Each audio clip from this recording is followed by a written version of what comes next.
Bem, pessoal, vamos de BTC no fim de tarde dessa terça-feira, 26 de setembro. Agora na Espanha, 21 horas e 25 minutos no Brasil, 16 e 25 da tarde. Gente, aqui no diário, finalmente a gente engolfou depois de 5 candles vendedores. Hoje foi o sexto candle vendedor, mais fortemente engolfado, cujo corpo real está abraçado, o que representa o abraço do corpo real atual pelo corpo real anterior. Esse engolfo provavelmente está pontificando o fim dessa pernada de baixa aqui. É bem provável que agora a BTC volte a estressar a base da nuvem na extensão aqui, se confundindo com a aresta superior dessa grande cunha que vem se desdobrando desde o topo do dia 13 de julho, onde a BTC bateu 31.804. Na projeção a gente acabou ganhando um pouco de espessura avermelhada por conta da violência dessa última corretiva. No gráfico de 4 horas, essa acumulação triangularizada fica mais clara. A gente está nitidamente desenhando fundos ascendentes. Ontem o fundo ficou em 26.088, hoje o fundo ficou em 26.115, agora a cotação está 26.197.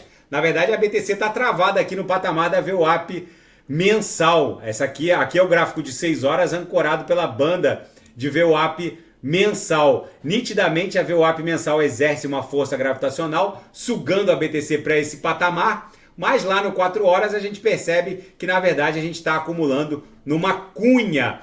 O que vai medir a febre da BTC até sexta-feira, na verdade, é o DXY, que mede a força do dólar norte-americano contra uma cesta de divisas, que segue aumentando novamente. Hoje o DXY ganhou mais força. O DXY, na verdade, mede a força do dólar contra euros, libras esterlinas e ienes japoneses. O DXY está absolutamente sobrecomprado, pressionando os bancos centrais de todas essas divisas contra as quais o dólar é medido a eventualmente intervir no câmbio. Isso aqui provavelmente vai cair como uma jaca quando começar a cair. E quando o DXY tombar para 99, talvez 98, aqui no semanal a BTC fez isso, essa queda, por conta da força do DXY. O DXY tombando, a BTC vai fazer isso e vai buscar algo ali próximo de 40 mil dólares. Tem muita gente boa abrindo short contra a BTC, mas vai acabar caindo do cavalo, porque o DXY não tem mais para onde subir. Na seara fática, a Binance está se unindo a Mitsubishi no Japão para lançar uma stablecoin pareada a 1-para-1 contra o iene japonês. Enfim, é mais uma mega fusão da Binance, que tem essa característica de criar joint ventures com grandes corporações. Lembrando que o CZ ele aportou 500 milhões de dólares, meio bilhão de dólares, na compra do Twitter pelo Elon Musk.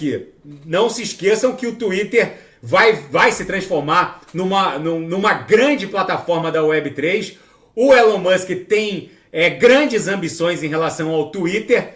É muito provável que o mundo cripto seja chacoalhado positivamente pelo Twitter, que na verdade agora se chama Plataforma X, e tem o CZ como um dos sócios. Lembrando que ele colocou meio bilhão de dólares quando o Elon Musk comprou o Twitter por 40 e tantos bilhões na época da compra. Enfim, o CEO da BitGo afirma que pressão política e não a lei, e não a legislação, impede a aprovação pela SEC, pela CVM norte-americana, de um ETF de BTC no mercado à vista. Com certeza é pressão política, principalmente da Elizabeth Warren, que é uma senadora norte-americana que talvez seja o ser humano mais anticripto do planeta, por assim dizer. E Taiwan vai se tornando mais um polo criptográfico. O Departamento de Supervisão Financeira de Taiwan divulgou os termos dos novos regulamentos para bolsas, comerciantes e holders criptográficos. E, enfim, criou uma série de regulamentação, proibiu alguns tipos de derivativos, dependendo do nível de alavancagem.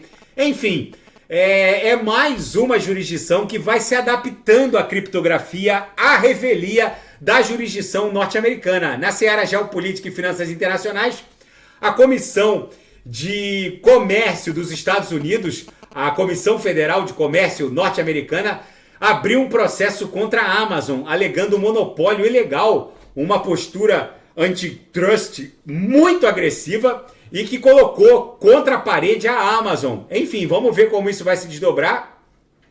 E grandes corporações privadas estão acumulando dívidas como nunca antes. Não há registro histórico de tamanho endividamento e na velocidade com que está acontecendo.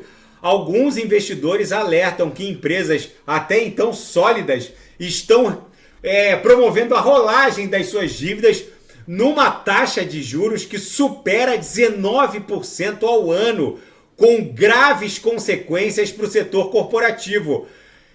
O Michael Burry já tinha antevisto essa crise antes mesmo desse rally de aumento da taxa básica de juros pelo Federal Reserve chegar nesse patamar que chegou.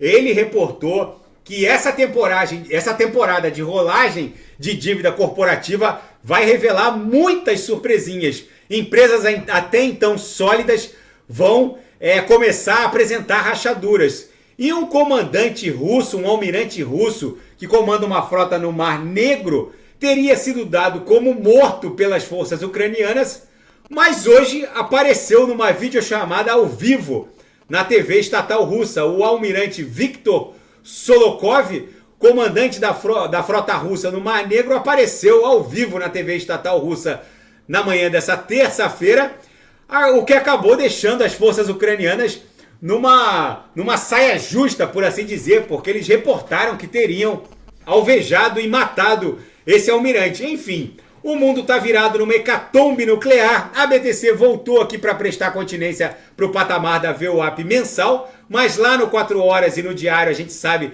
que ela só foi dar um beijinho aqui na base de uma cunha para agora se desdobrar, tentar novamente se desdobrar em direção à aresta superior dessa LTB, que está fazendo às vezes da parte superior dessa cunha triangular, ali no patamar de 27.200, 27.250, porque a BTC acabou recuando muito. Ali, esse patamar coincide com a base da nuvem aqui no diário. Se romper, vai buscar a MM200 aqui na projeção, que está lá em 28 mil. Tá bom, pessoal? Se nada fugir do script, eu volto amanhã para analisar a própria BTC. Fiquem com Deus. E amanhã eu estou indo para Dubai. Eu vou me encontrar com os devs da Banus.finance e vou reportar todas as novidades que eu consegui angariar conversando com eles. Amanhã eu vou pegar um voo que tem conexão em Istambul. É provável que eu faça o primeiro vídeo amanhã lá do aeroporto de Istambul. Depois, eu chegando em Dubai, eu vou tentar gravar alguns vídeos. Não sei se vou conseguir gravar todos os vídeos que eu normalmente...